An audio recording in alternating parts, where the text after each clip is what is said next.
Hello, everyone, and welcome to the last day of March. It's March 31st, 2021. Well, another month in the books, and we're getting deeper into spring, and boy, are you going to feel it. The warm-up begins today. It is going to be a little chilly today. You stand in the shade, you'll feel the coolness. You stand in the sun, you'll feel that real warm sun that we get this time of year, and that's going to lead to a big warm-up that really commences Thursday. So today, okay. Tomorrow gets a lot better.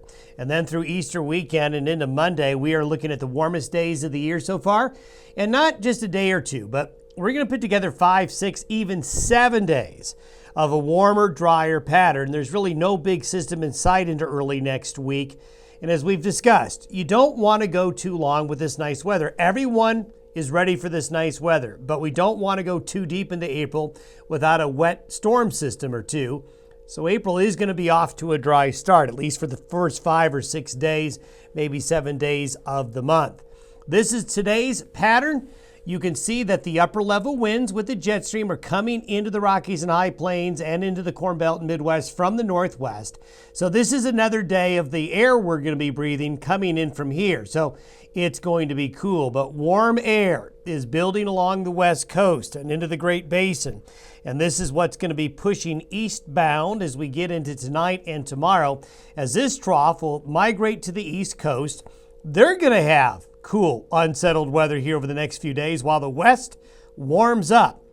By tomorrow and into Friday, we have a broad high-pressure ridge building across the region. There's that low that'll bring the Great Lakes and the northeast United States some pretty lousy weather. But for us, boy, we get a big old happy face as we are looking at this high pressure pumping in warm air out of the deserts of California and the Great Basin into the High Plains and Rockies. So this will bring a big warm up.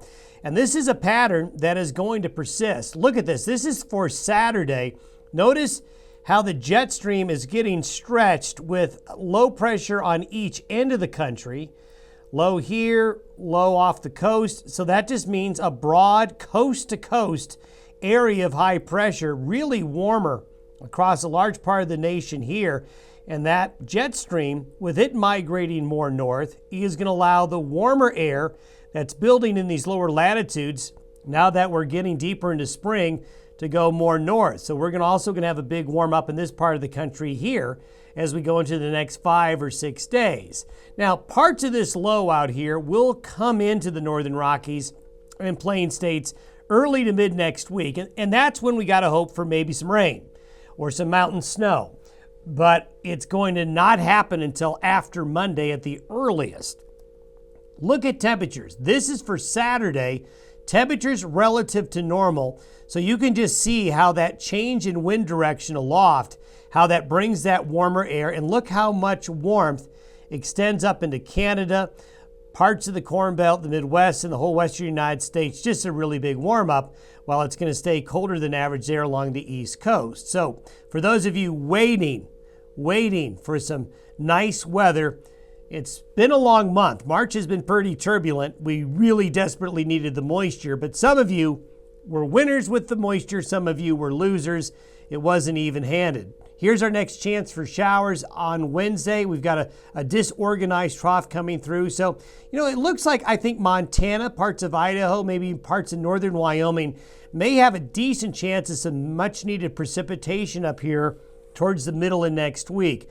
But whether or not it gets south of I-70 and I-80, well, there may not be as much. But if we take a look at precipitation, this is through Saturday. You can see it's the west and the central United States. There's almost nothing that's going to happen through the weekend here. Look at that lack of moisture here over a large chunk of real estate. Moisture of any consequence will be in the far east and southeast areas. Now, if we look at the 10-day forecast, we do see some showers coming on in.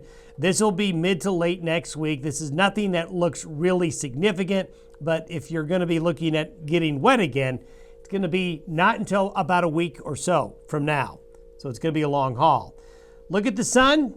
Well, don't look straight at the sun, but the latest sunspot activity shows that we have gone back to a blank sun again. This is a decaying sunspot that's no longer considered a sunspot. So the solar activity, even though it has picked up, remains very, very low.